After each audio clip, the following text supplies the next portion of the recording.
नमस्ते दोस्तों, welcome to the ज्ञान इलेक्ट्रिकल। सो गाइस, आज के इस वीडियो में हम डिस्कस करने वाले हैं 100% स्टेटर अर्थफोर्ड प्रोटेक्शन के बारे में। तो गाइस, अभी तक आपने 95% स्टेटर अर्थफोर्ड का वीडियो नहीं देखा है तो मैंने यहाँ पे आई बटन पे लिंक दिया हुआ है, वो जाके आप देख सकते हैं, जिसमें मैंने 95% अर्थफोर्ड प्रोटेक्शन कैसे वर्क करता है, क्यों हम 95% स्टेटर अर्थफोर्ड रखते हैं उसके बारे में बताया है। अब गाइस हम बात करेंगे कि 100% स्टेटर अर्थफोर्ड प्रोटेक्शन हम क्यों जनरेटर में रखते हैं। तो फर्स्ट ऑफ ऑल गाइस, मैं यहाँ पे जनरेटर का वाइंडिंग बना लेता हूँ।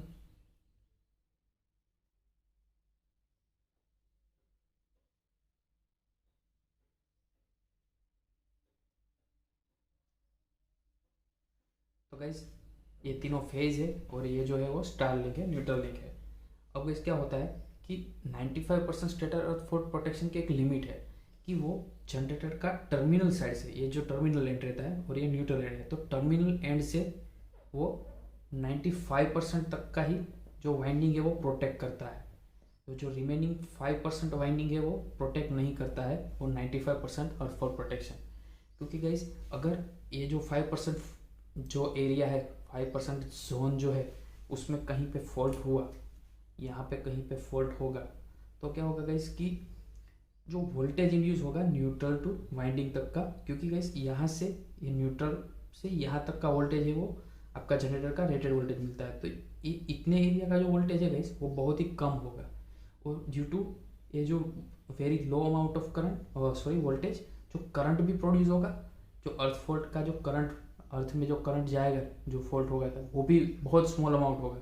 और वो करंट की वैल्यू है वो जो हमने सेट किया रहता है 95% में, उससे भी कम रहेगी, तो 95% अर्थफोर्ड प्रोटेक्शन है वो ऑपरेट नहीं होगा।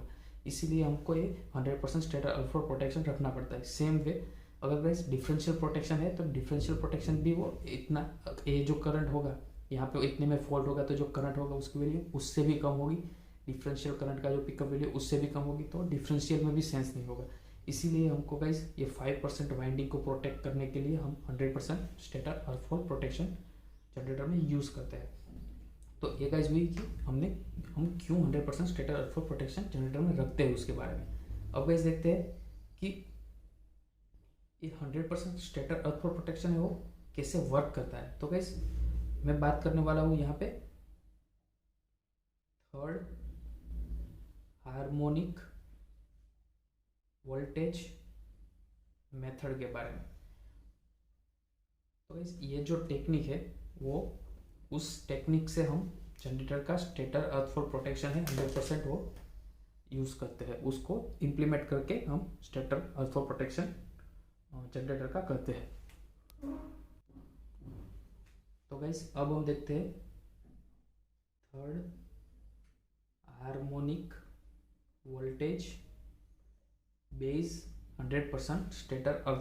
तो गाइस पहले मैं यहाँ पे जनरेटर वाइंडिंग ड्रॉ कर लेता हूँ।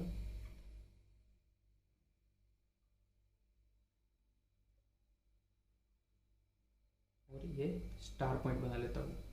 तो गाइस ये जो है वो न्यूट्रल साइड है और ये जो है वो टर्मिनल साइड है, L1 L2 L3। अब गाइस क्या होगा कि जैसे हम सब लोग जानते हैं कि स्टेटर, जनरेटर का जो स्टेटर रहता है उसमें स्टेटर कोर रहता है और स्टेटर वाइंडिंग रहता है।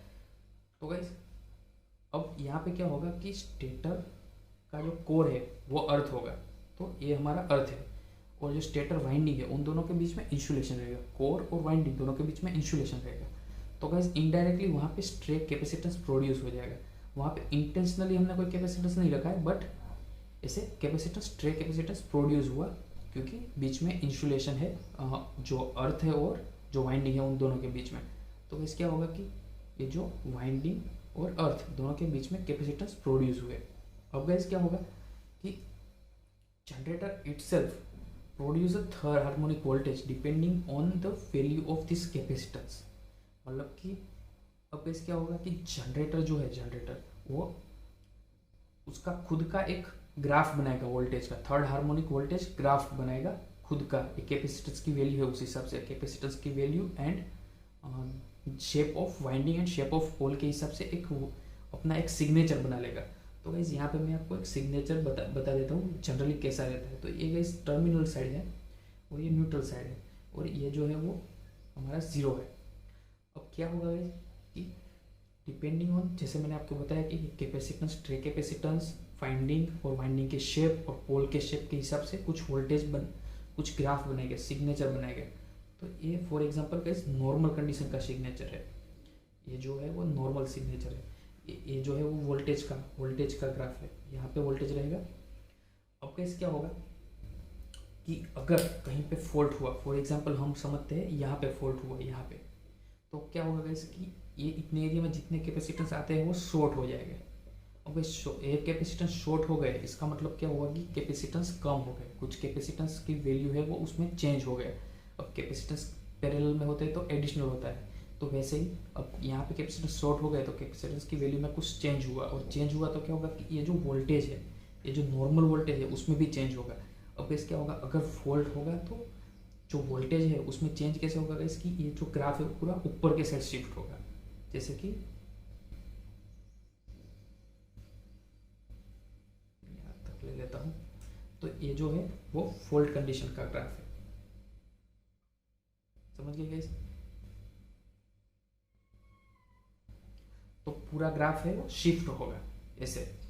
तो हमको क्या गैस करना है कि हमको सेटिंग ऐसे करना है कि पहले तो हमें ये सिग्नेचर ले लेना है जनरेटर का कि जनरेटर का नॉर्मल वोल्टेज कितना है। बाद में अगर सुनिए लाइन साइड है तो गैस जो आपका वोल्टेज है वो बढ़ेगा, क्योंकि ये जो है वो 0 है तो आपका वोल्टेज बढ़ेगा। फॉर एग्जांपल यहाँ पे 2 वोल्ट है, ये जो नॉर्मल वाला है वो 2 वोल्ट है, तो ये वोल्टेज बढ़ के यहाँ पे 2 से ऊपर जाएगा, 3, 4, 5 ऐसे जाएगा। और अगर न्यूट्रल साइड है, ये केस क्या है, ये न्यूट्रल साइड है, तो न्यूट्रल साइड है तो यहाँ पे फॉर एग्जांपल -1 एम्पियर है, तो ये कम होगा कि -0.5 होगा या -0.3 होगा।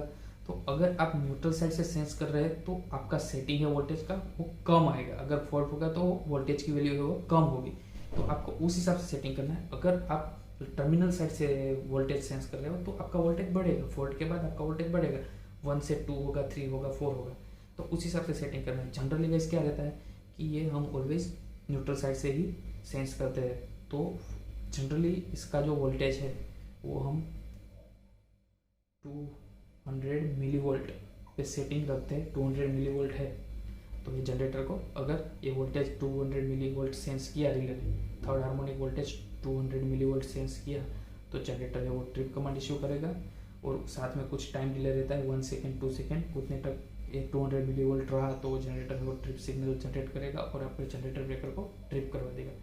अब इस दूसरी बात क्या है, ये थर्ड हार्मोनिक वोल्टेज है वो जब आपका जनरेटर रनिंग रहता है या थोड़े टाइम तक बंद रहता है तब तक ये, और जब तक कैपेसिटेंस ट्रे कैपेसिटेंस चार्ज है तब तक ही ये वैल्यू रहेगी।